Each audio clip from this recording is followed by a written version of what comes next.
Thanks for tuning into the Hidden Tracks podcast. You can find us wherever you find podcasts or listen to music.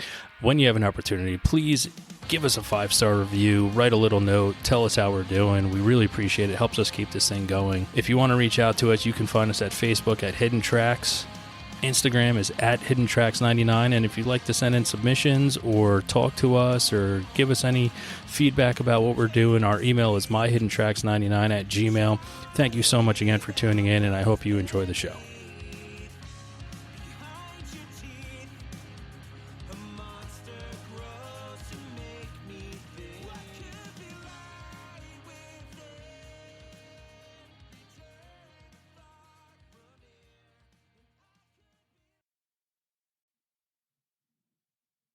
Welcome to another edition of Hidden Tracks. I'm Shane Murphy.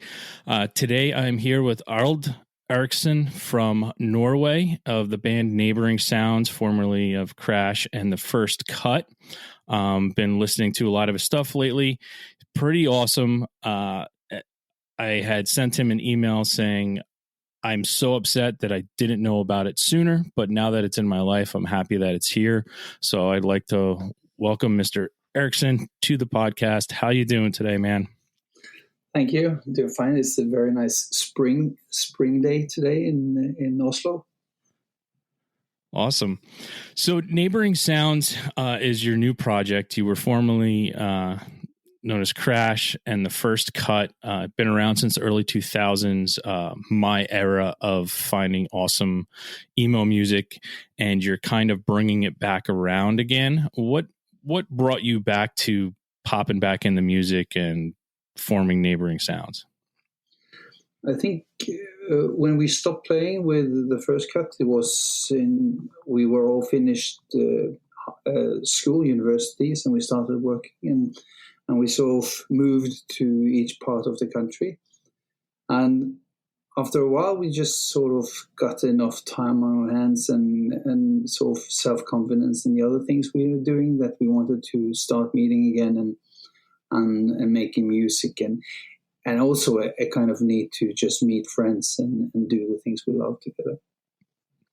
Now, you toured back in the 2000s with some bands and that got pretty big here in the States, and you were in that indie rock, that labeling over here emo, where it gets a bad rap. I hate the fact that it gets a bad rap when people call things emo because it's emotional. All music is emotional. Did you feel any stigma being labeled as that, especially playing with a lot of those bands from your sort of the world? Was emo a bad term over there?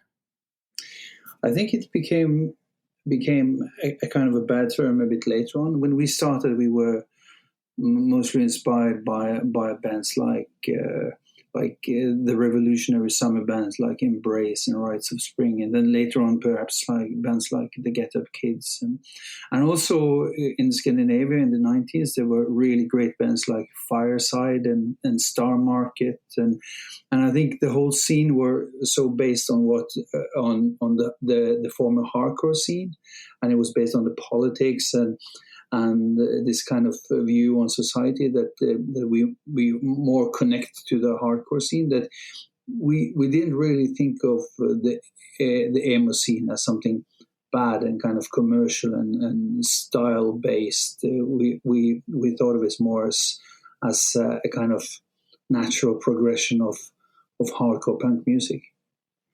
Yeah, and you just mentioned a couple of the bands that I absolutely love, and it's, to me, it's funny how from across the world, and this may be the simplistic thinking of an American thinking that, we know everything's not about us, and all the music that we heard usually just came from Britain. But when I fell in love with music, it was kind of important because there were bands and they were from across the world, and you named two of them, Star Market and Fireside, and another one that created probably one of, in my Desert Island album, is Beeswax, South of Boredom. And it's literally one of those albums that no matter when it is, if I don't know what to listen to, I put that on and I'm happy. And to know that there's other places where great music is coming out of, and you're able to to do what you do. And again, I put it in my email to you. I felt terrible that I had never heard of you before, because you're everything you've recorded and everything you put out is exactly what I listen to. That sounds nice.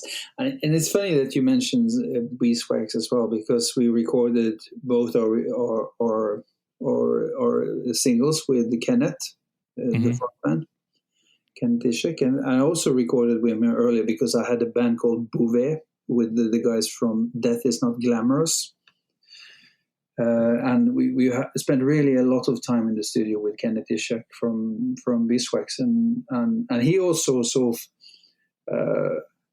has this kind of gut feeling of where we want to be, and that it's not only about this kind of nostalgia for the 90s, early 2000s, that we want to keep this kind of music going and move on further with it as well.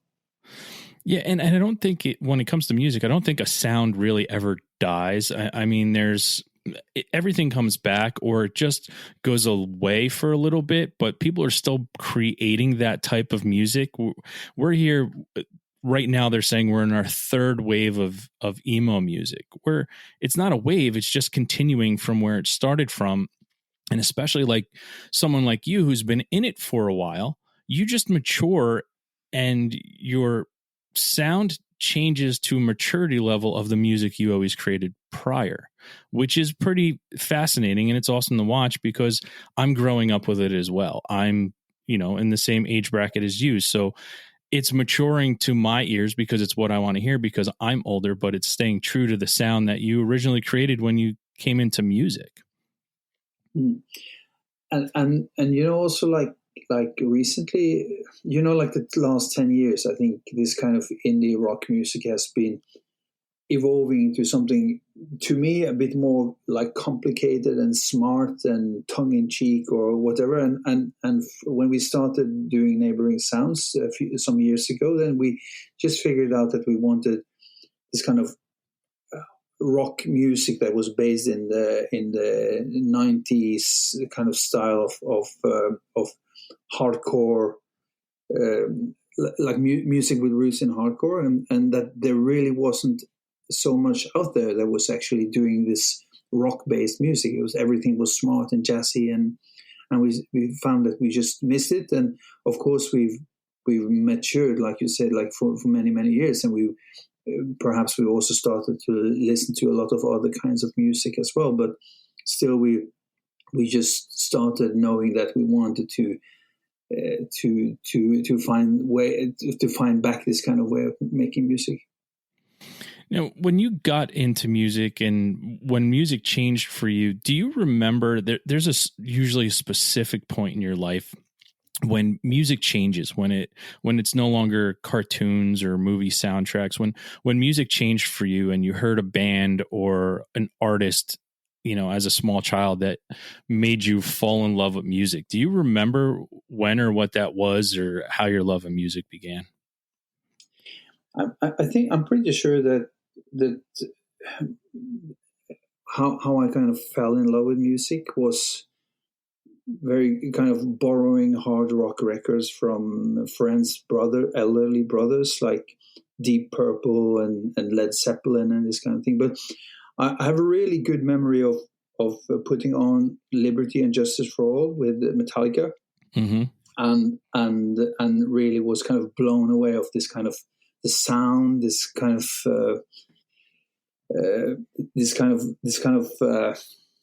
edgy kind of music, and reading through their kind of thank list, trying to discover new other bands, putting on Agnostic Front, then listening to Bad Brains, and then starting to look through a whole kind of universe of subculture music that really is funny that it actually came from a band like Metallica. But I think this way of diving into a whole kind of scene of music, I think, started around that time.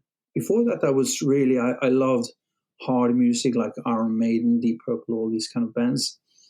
But at the same time, I listened to Duran Duran and all these other things that were popular in the 80s. But later on, I discovered sort of that a kind of a thing like a scene existed, that people sort of toured together. They shared kind of values, and that was a really kind of an awakening for me, I think. When did you start playing music? What brought you to playing music? Oh, Was it I that? was kind of young, but I lived on an island outside of Bergen, and there was kind of not really a scene. So I started to hang out with fellow friends who were into punk music, like Dead Kennedys and Conflict and these kind of bands, and we played in a kind of, it was a kind of a squat, but it was very rural, and we rehearsed and sort of discovered making music together. But I had no knowledge of playing instruments before that. And later on, I even went on to play in an indie rock band that was played for several years, that had a lot of other kind of ambitions. And then later on, I sort of discovered, or I started to play in hardcore punk bands that were more melodic in a way. But it was quite early. But I see, like a lot of bands that play today, if you can imagine, people like Walter Schreifels of Quicksand, probably they started in their early teens. Yeah, and they had Walter from Gorilla Biscuits and Quicksand and Rival Schools, and just continuing to progress is one of my favorite things to watch. When I fall in love with an artist, as I did when I was younger, and then following how a lot of them came from that hardcore scene and worked their way up and started to create sounds as they moved along. It's one of those things that it's inspirational. It really is. And when you look for inspiration in writing stuff and doing stuff, who do you have that, do you use or go back to a certain band for inspiration when you're trying to write new music?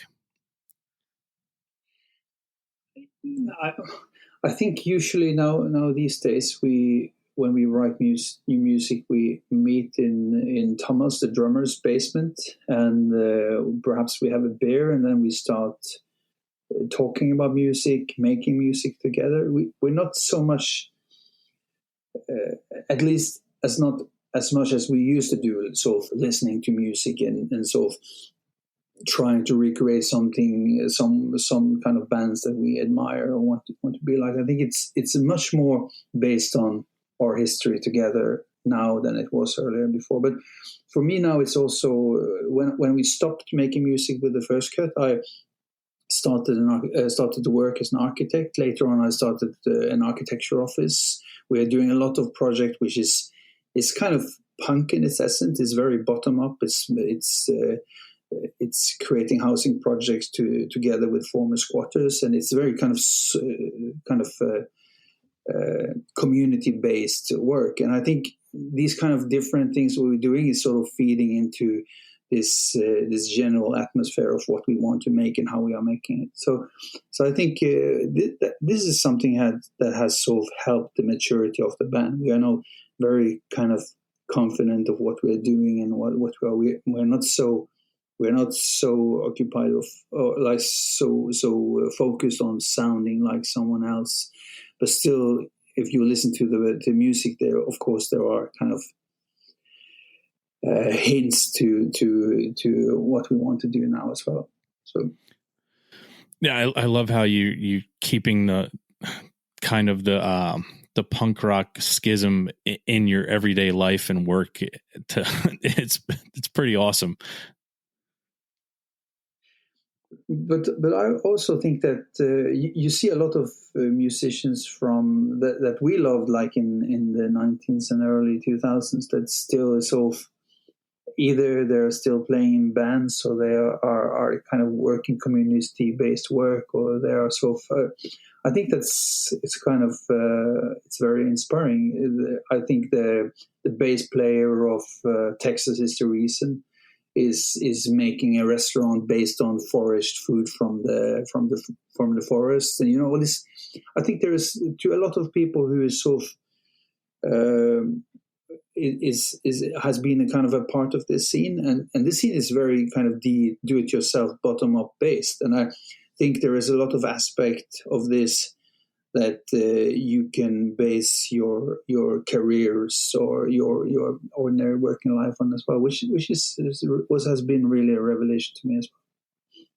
Yeah, and it has been a DIY, and I think I'm not sure that it gets enough credit for. I think it really is the scene that created the DIY, and now everything is DIY. I mean, everything indie. I mean, there's 5 million different record labels out there, which are basically run by people who are in the band. And it's all DIY because it's the way you can get it out there, and it's the way that people can do things. And I think the generation in that late 90s, early 2000s of, we'll label it emo, was the first real DIY that carried it. And to see how far it actually got is pretty amazing and revolutionary in and of itself in the music world. Do you feel the same way about that? Do you think that was the first DIY time frame for music?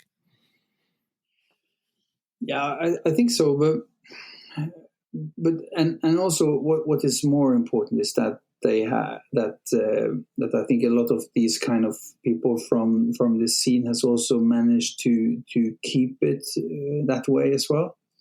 It's so it's so tempting to let these kind of things that you create, and you get some attention from someone who wants to make it big, and you get tempted and so on. So I think the kind of the real knowledge is actually to keep it small and to keep it community based, which is also why we have sort of never really sort of aimed for this kind of bigger audience, which is probably something we could maybe is not only our kind of goals, as maybe it's just that it's the way things became. But I still think that's good. To us, a band that has like 1,500 listens on Spotify is like equal to any band that had millions of listens. Yeah, because people found it, and I think it's pretty amazing that, I mean, in just the scene of bands, that talking about when we mentioned Star Market, Fireside, Beeswax, just in my area alone. I mean, I look at Beeswax, for one, put out South of Borden on Pop Kid Records, which is a guy from a record store in the town over next to me. And just that stuff finds its way. I think stuff finds its way to the people that need to find it and that it should belong to. And that's why I was upset that I hadn't heard your stuff before. And I was very upset, especially when I started playing it for my friends and saying, dude, you got to check this out. This is amazing. And this came back from 2000s and we never knew about it. What were we missing? And it's a shame that you can hear your heart and soul and what you're putting into those songs, and that the wider range of audience that I feel you deserve didn't really get it. But now that I found it, I can push it on further, and it can keep going, and you can create a legacy that way.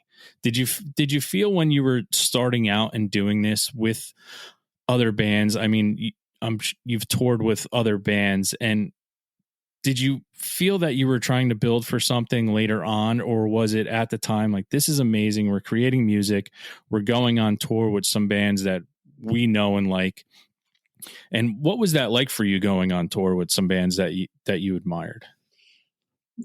I think for us, it was a really big rush to begin with. We recorded the first 7-inch after just like 3 months. Then we went on tour.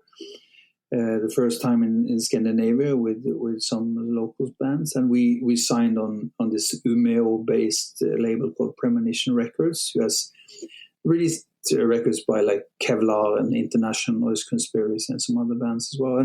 And so we were in such a rush that I don't think we really noticed that we could sort of push it like even further. We didn't spend so much time before we recorded the 10-inch and went on tour in the UK. And so I think these kind of years went really fast, and then we just quit. And now when we look back on it, I realize, of course, we sold perhaps a few thousand records, and we toured some, but I don't think we ever really thought that we were going to tour the US and Japan and be someone people from other parts of the world would know about. And I still really don't think they do. I think which is something which is nice that you see on different kind of Facebook groups, that someone put out a photo of the 10-inch we recorded with Crash now and then, and there is a number of people who talks about it in the comment section as well, which is something which is very nice and kind of very surprising to us. But still, at the time, we felt we also were a part of a scene. I started the small record label Sound Fiction, and where I released bands like Hey Mercedes and Faves and Log, and now later on actually Golden City with Eric from Christy Front Drive. And we were just kind of immersed in this kind of this tempo and this kind of urgency to play and do something fun with it. Now, how did you find out about, I mean, bands that were, you know, US based? I mean, you bring up Christy Front Drive, and I mean, at that time you had like Christy Front Drive, Mineral, and how did it make its way to Scandinavia that it was something that you were able to get your hands on and get a hold of? Because it's not like it's played on radio stations, worldwide radio stations, or satellite radio, that type of music. How were you able to get into that? And especially in the early 2000s, the internet wasn't, you know, huge yet. You know, we bought fanzines, like Inside Front, Antimatter, Heart Attack, even Maximum Rock and Roll for a guy like me who weren't that into this kind of punk music. But still, you know, you buy these magazines, you read the reviews, maybe you even look at the advertisement that different record labels were putting out. So I think it's spread that way, which is a pity now, because you don't really have that kind of source of information that we had at that time. Now we are sort of recommended on Spotify, or we, of course, you have like podcasts, but I really missed the fanzine scene that were really good in the 90s and early 2000s. Yeah, I missed that. Disappeared a bit.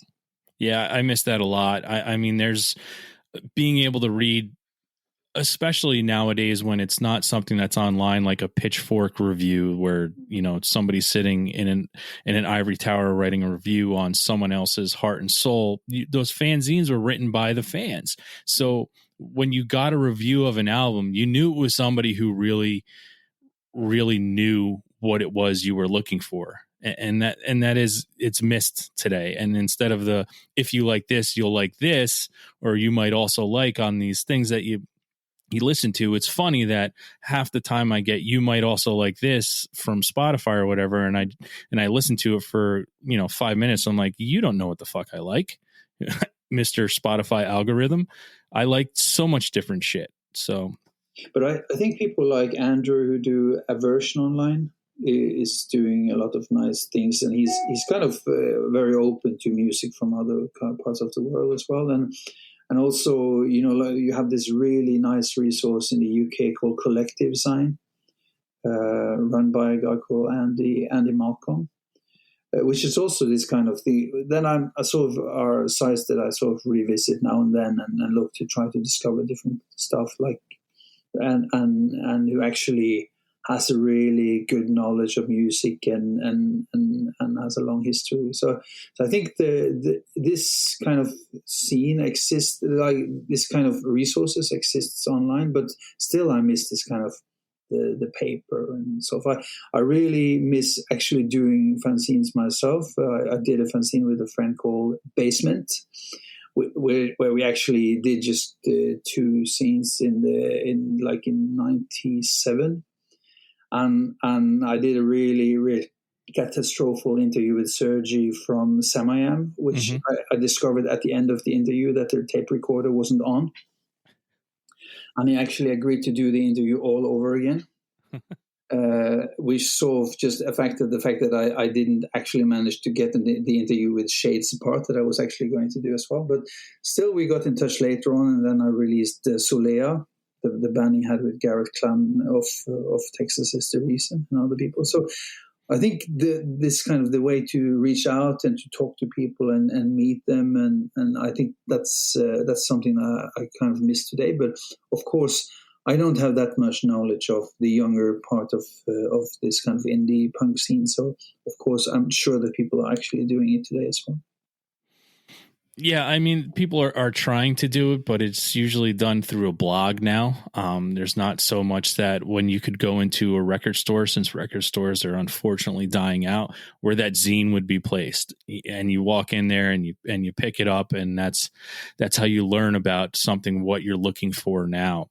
And I think that's unfortunately a time gone by, and it's looking back at things where, they were awesome. I mean, I still have a box full of zines that I got, and I go back and read them and be like, wow, to think this further on that someone was so spot on about an album, like Christie Front Drive's the Stereo album. It's just like, wow, how were they so spot on? And it's amazing to look back on it, and you wax poetic about the golden days of stuff. And also the way, like the Antimatter fanzine compilation, this kind of the record, really is still a compilation I put on today with really great music of all the bands that I actually love still. So I think this way of these kind of scenes, the way they are actually, of course, they in a way they also curated the scene, but in a very kind of an open and interesting way as well. So. But I'm sure it actually, I'm also, I have a family. I leave work. I come home. I'm tired of watching some TV series. So I think there's probably some people with more energy out there who actually knows about this stuff and is actually a part of this kind of a scene, I think. It's amazing how the energy starts to go away as you get older. Now, when you were growing up and you're grown up, I mean, do you have a favorite band that you constantly, and it's okay if you have more than one. I completely understand that because I have more than one favorite band. But is there a band that you just is your all-time favorite that you constantly go to and look to and always love their music? I think it's a Norwegian band called Life But How to Live It. That's a band that I have listened to since I was in high school, and I still listen to on a regular basis. Which, of course, I think the records, most of them are great, some of them are not so good, but still there is something with this kind of their songs that sort of touches me still. And it's funny because I remember their first self-titled album. I bought it in the schoolyard by a guy called a communist guy from one of the youth kind of movements of one of the big communist parties, which I think still is a fun thing to remember. And it's still a great band. And they actually released a 12-inch on Ebullition called Green, which is also still one of the greatest albums I know about. And then, of course, I've listened to Leatherface a lot during the last 20 or 25 years. Yeah, Leatherface is awesome. Now, is there something that you listen to that people would be surprised that you really enjoy listening to? We call them guilty pleasures here, but is there something that you listen to that someone would be like, I never thought he would listen to that, like Justin Bieber or something? I think, people who know me knows that I love, I love Greece. I know I love traveling in Arabic countries. So of course, a kind of a guilty pleasure to me has always been like Cat Stevens. I listen to all the Cat Stevens records, but it's not a guilty pleasure. I think it's quality. The guilty pleasure to me, I think, is more kind of Arabic or Greek folk music, which is, of course, I still sort of search for it and find things I like, and obviously, which is kind of the quality and interesting. But still, sometimes when I play Greek folk music, quite kind of a bit loud here at home, I feel like the neighbors are sort of thinking that I've gone crazy. So are you going to create some more music with Neighboring Sounds? Are you guys planning on creating more music, or is it just when you guys get together and something all of a sudden comes together, you're going to release a song, or are you planning on putting out some more material? No, we have written, I think, between 10 and 12 songs. And we're actually meeting again next week and a few weeks after that, and rehearsing some of the songs. I think I'm not sure where we are going to go into the studio. Perhaps we are recording with Kenneth Ishak again. But the plan is to actually record a 12-inch this year and hopefully release it either late this year and early next year. That's great. We also have some kind of leftover tracks as well from these two former recordings as well. That's great. It gives me something to look forward to. Are you going to release that out on your label Sound Fiction? I think perhaps Sound Fiction is going to be a part of it, but I think this time there has been so many people who want to be a part of the release or releases, so perhaps we will just do a kind of a joint release between us and other friends who have record labels. I'm not completely certain how we're going to do it, but first now we're going to actually play some concerts in October. I think hopefully Norway has opened up completely by then. Now we are sort of trying to opening up at least Oslo in May. And I think if this kind of vaccination and everything is going like it's planned to do, then I think hopefully late October, we can do some concerts. That's awesome. We're doing some concerts with some friends called Damocles and Killer Kid Mozart. And then we're also playing together with a band called Oslo, which is members of a band called Snøras and the Youth Pictures of Florian Henderson. So this is very kind of local bands, but really great music and good friends. So we're trying the first shows here in Norway. Then we are releasing a 12-inch like we planned, and hopefully we are going to do some shows other places. That's amazing. Now, how does that affect what you do on a daily basis, your architecture business? Is that something that you can walk away from to go do a couple shows and travel for a couple of weeks to play shows around the world, or what? I think to me, like I'm running my own architecture office called Fragment. So to me, I'm kind of free to work hard in the weekdays and other times, and I'm kind of my own boss. So, and I also have a lot of employees. So or perhaps not a lot of employees. I actually have 4 employees, but still we are running the office together, and I'm sure that they can manage the office a few days without me. And then, of course, the others, they also have families and works, but I think we will figure it out. Now, do you have, through your career, do you have a favorite show that you ever played at, or favorite tour that you ever did? Is there a moment that sticks out that when you were on tour that that was the best show I ever played, or that was the best, all around show with all the bands that were there? Do you have any of those moments that stick out to you? I think it's more the kind of the atmosphere in the moment. I think it was we did a really nice concert with Elliot.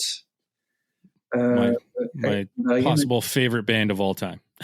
Which was a really nice day, like having dinner together, taking them for walks in Bergen, which is a quite beautiful city. And then actually, I don't remember so much of our own concert, but the Elliot concert was amazing. And then we also did a really nice tour of the UK with a band called Sun Factor that was on. They actually was one of the earlier Deep Elm compilations. but we were on this label in London called Firefly Recordings, which also Beeswax has released records on, the Otahoe album.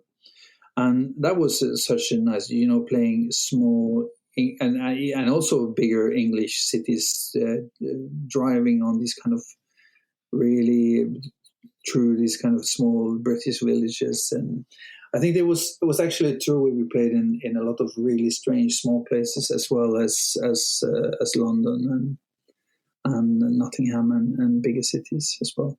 So, but I think the Elliot concert is the one I still think a lot about.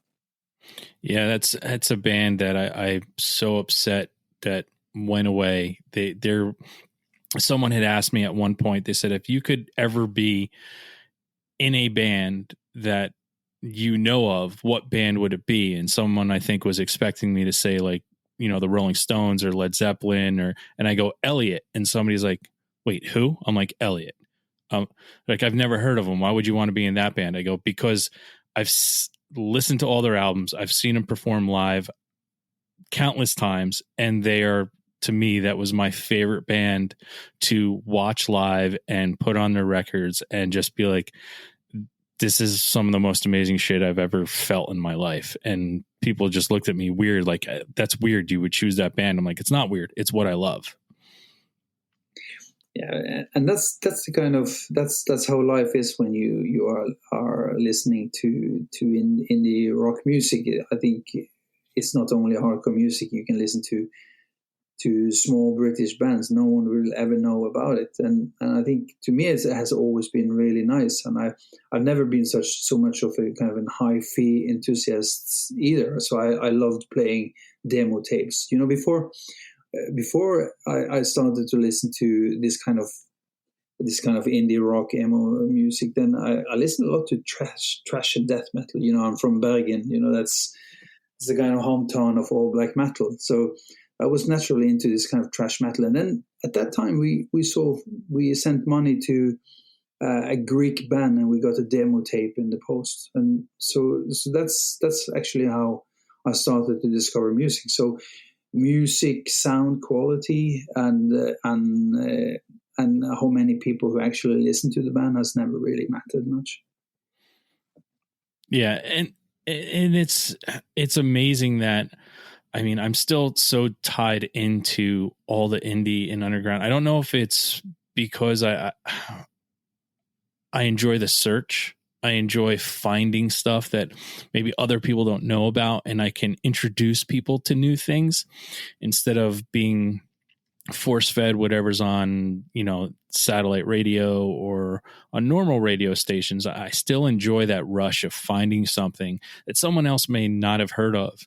And that, I think it's something that we, in that generation of, the 90s and early 2000s of music is discovering something that you didn't know was out there, and then finding it and it becoming a part of you. I think is really important to the scene. And I think it's important to music for people to want to have that sense of discovery and finding something and it becoming a part of you, because you take ownership when you find something that, your group of friends have never heard of. Yeah, that's true, and it's still kind of that way. And I spend a lot of time still just looking for stuff. I actually sometimes you wonder where this band went, and then you look for it, and you realize that they stopped playing like 15 years ago. But perhaps the vocalist has a new band, and you are looking for it, and you listen to it. And so I think this is a kind of a constant journey, and to me it has sort of also expanded into other kinds of music as well. But still, I think I'm really open to discover new bands and be sort of surprised by other kinds of music as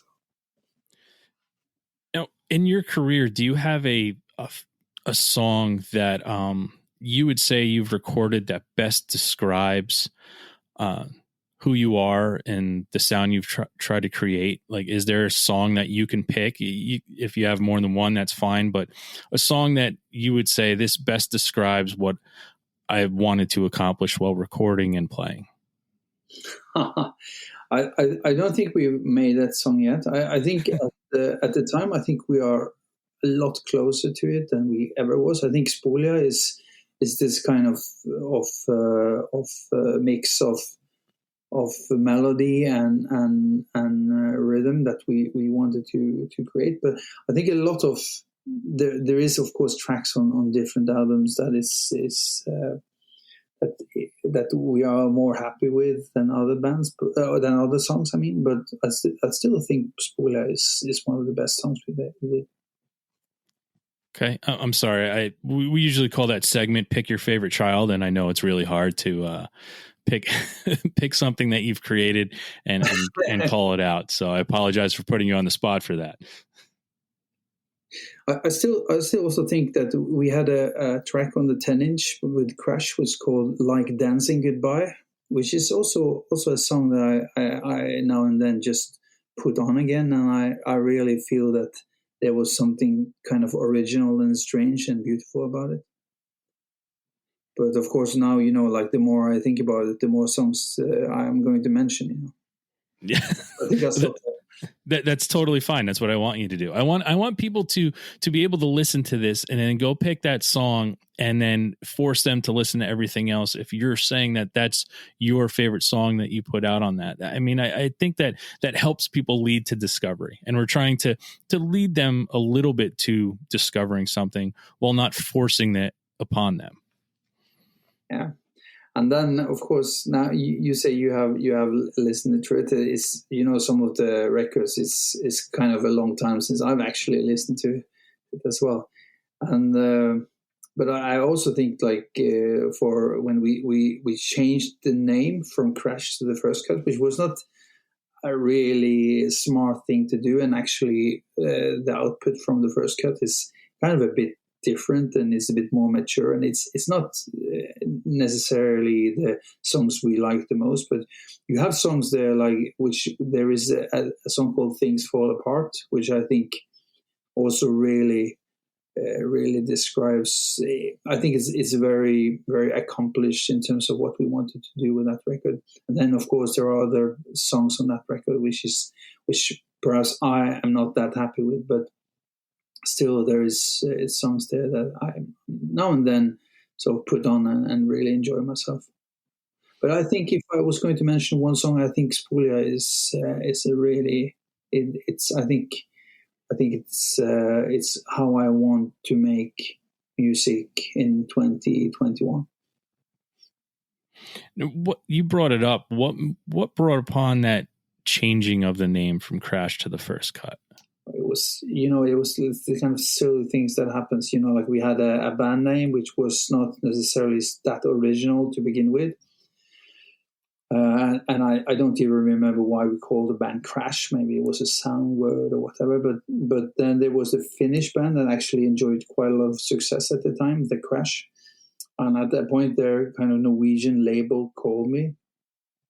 And I don't think they ever kind of threatened us or did anything. But this was before we were going to play a big festival, or right when we had been booked at the big festival. And that was actually why they called.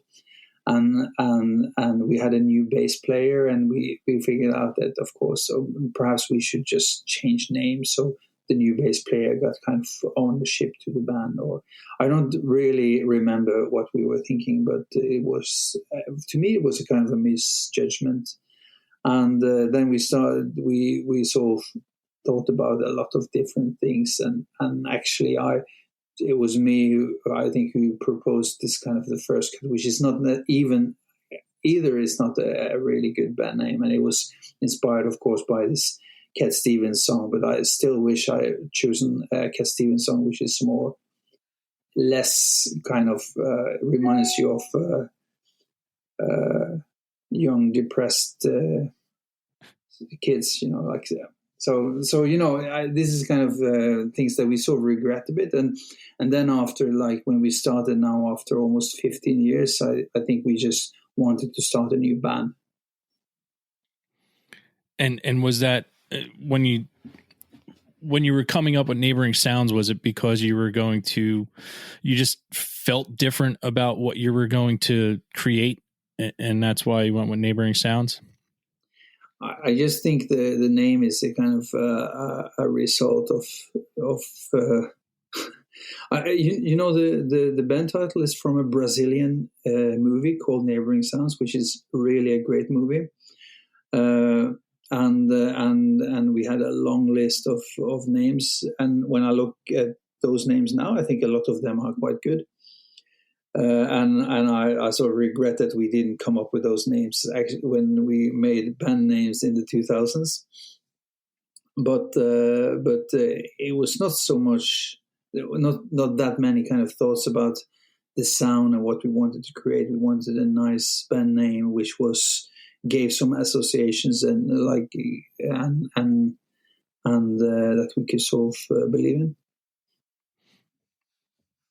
And I'm quite a kind of a movie enthusiast, so it was kind of natural to me to look in this, especially in this kind of art house scene of films. It's great. So when do you go back to what we brought up, possibly putting out the 12? You think that's going to be out before the year end or before you start playing live, so you have something to shovel at shows, or do you know? It will be after we play live. Okay. But I think we will manage to put out a kind of a physical record before we do shows.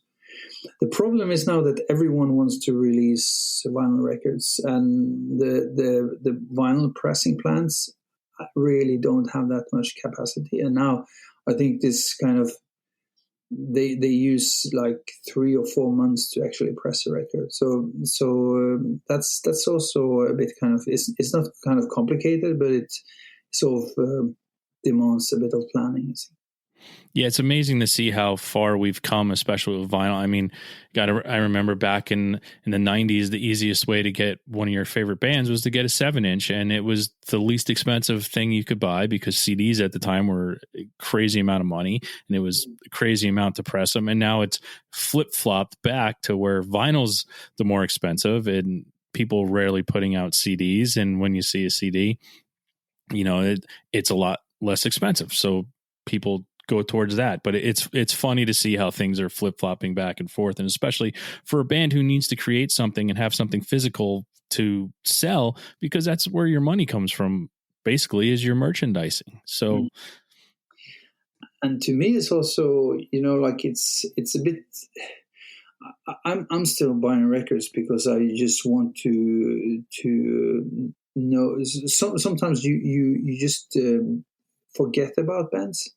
I had this kind of song in mind, and I was really, I couldn't think of which band name it was, and I started to look through all my Spotify playlists, and I really couldn't find it. And of course, I discovered this band after kind of Spotify, so I hadn't bought the records, and it was this Canadian band called The Stills. Mm-hmm. And then suddenly I sort of remembered. I found it through. I don't know even how I found it, but that's a kind of a problem to me. I think I want to have records by the bands I love, because like this kind of sounds a bit kind of like perhaps not so real, but like Spotify could go bankrupt tomorrow. Mm-hmm. And all their servers could be closed down, and that's a kind of conspiracy. but and I'm not actually really believe that everything will disappear in a minute. But still, I think I would like to have some kind of physical records there, so I can take them out of the shelves in 30 years when I'm retired and put them on, because you never know how tomorrow looks like in this kind of digital world. And I think that's a kind of a challenge, and it's not only a challenge for, of course, for music. It's a challenge for the photos you take of your child or whatever. But still, I think this kind of digital world also poses some kind of threats, I think. I 100% completely agree with you. If you were to see where I am right now, I'm surrounded by thousands of records, thousands of CDs, and hundreds of tapes. I have to have the physical because I feel the same way as you. You know, I had friends who were like, I uploaded all my CDs and I'm going to throw them out. And I'm like, I'll take them. Give them to me. I'll take them. Why are you going to throw them out? What if something happens one day and, and you don't have anything? Like, no, I'll take them. I can still buy batteries into an old CD player I have. And if the grid ever goes down, guess what? I can still listen to music. That's nice. Maybe you could have a kind of a vault, like this Norwegian seed vault up at Svalbard, by the polars, up at the North Pole. Oh, where they have, they put all seeds and plants, and so if to reinvent what, yes. if nuclear, to store them for future generations. Yeah, I wish I could have a vault like that. So I don't want to keep you very long. I appreciate your time and coming on the show. I have two final things that I'd like to ask you.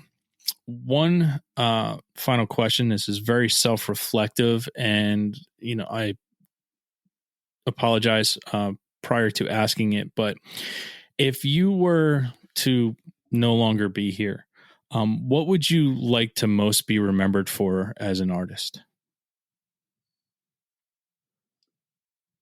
Oh, that was a really, really difficult question. And I think, are you thinking of in terms of records? Not just you as an artist and a musician and the music you've provided for others to enjoy. What would you most like to be remembered for as that person and artist? I think I would prefer to be remembered as a kind of enthusiastic, open, friendly, interested in the scene and the people. I would not prefer to be remembered as an amazing musician and a successful guy. I think I would like to be remembered as a kind of a community kind of guy. It's a great answer. And again, sorry to put you on the spot, but that's what we do here. But I think what we're actually doing is right now I'm only playing music to be with my friends, I think.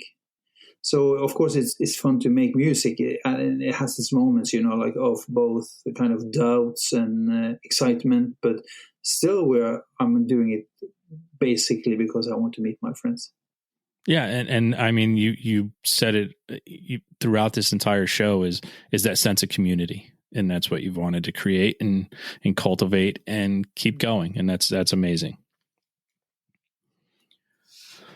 So our last question is, we end our show with our weekly threes. It's 3 things you're listening to right now that you would like people to check out. It can be new, it can be old, it can be something extremely popular, it could be an audiobook, anything, but 3 things you're listening to right now that you'd like people to listen to.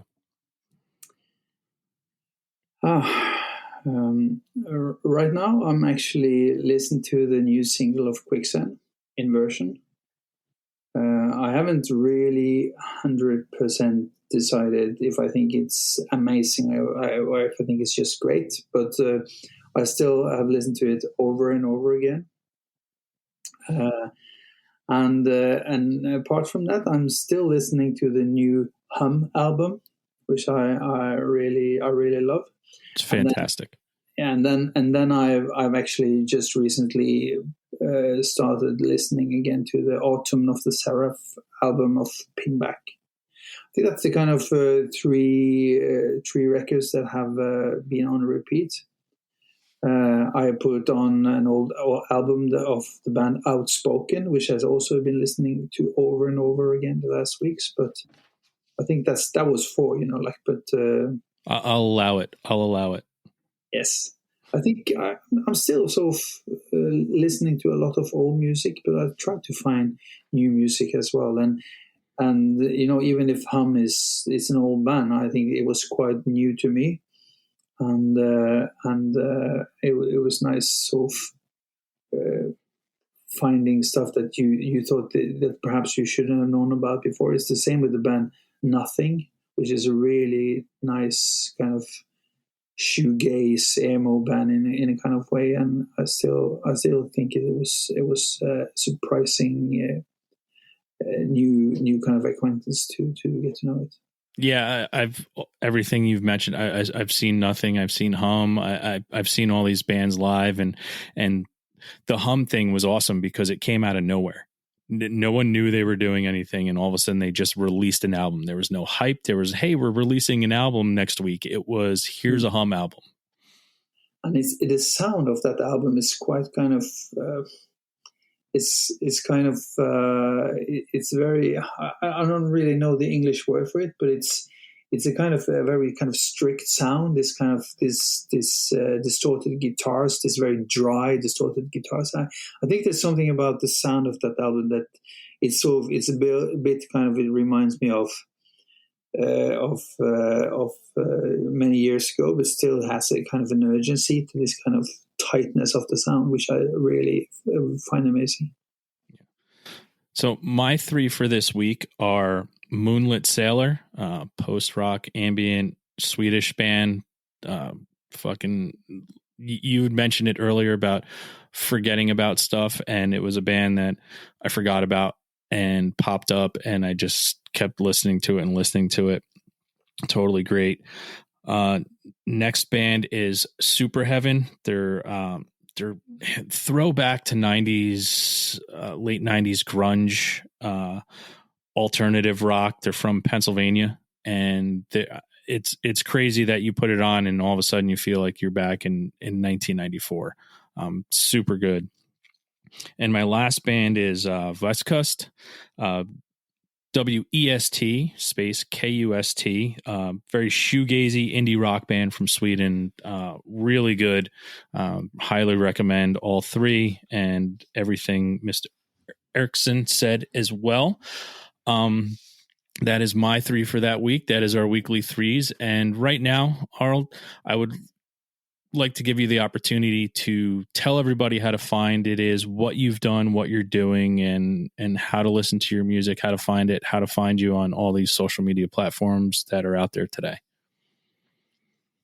Yeah, we are pretty much on all the platform there is. I think if you are looking for the earlier bands like Crash, it can be a bit hard to find it. So I think you should search for the title of the 10-inch, which is Young Boy, I Can Help You Through Your Exams, which is still very kind of funny name, but it's the only way to find Crash in an easy way. And the first cut is obviously it's quite easy to find, even if you would think it was a common name. And then Neighboring Sounds is also quite easy to find, and our latest release is called Spolia. There's 2 tracks with Spolia and When Everything Goes, and you will find it on all digital platforms. And then you can check us out on Facebook and actually Instagram too as well. But we are not that frequent posters, I think. Well, I want to thank you so much for coming by. Folks, I will at the end of this episode be playing one of their songs, so stay tuned for that. And don't forget, just go out there and have a great time. Thanks for having me.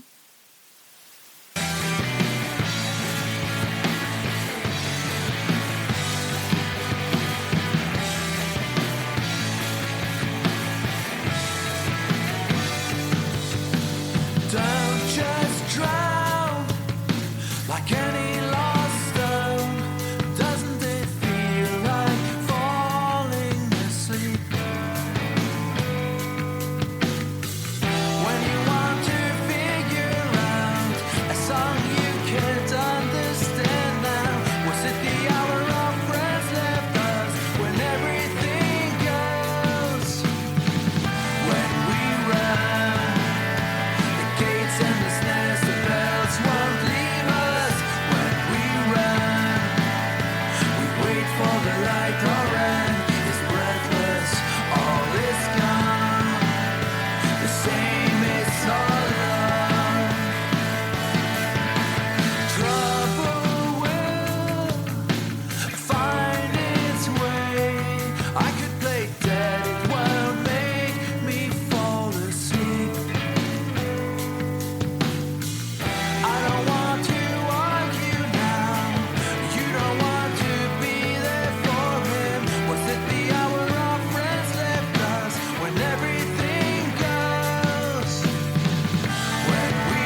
Thanks again for tuning into the Hidden Tracks podcast.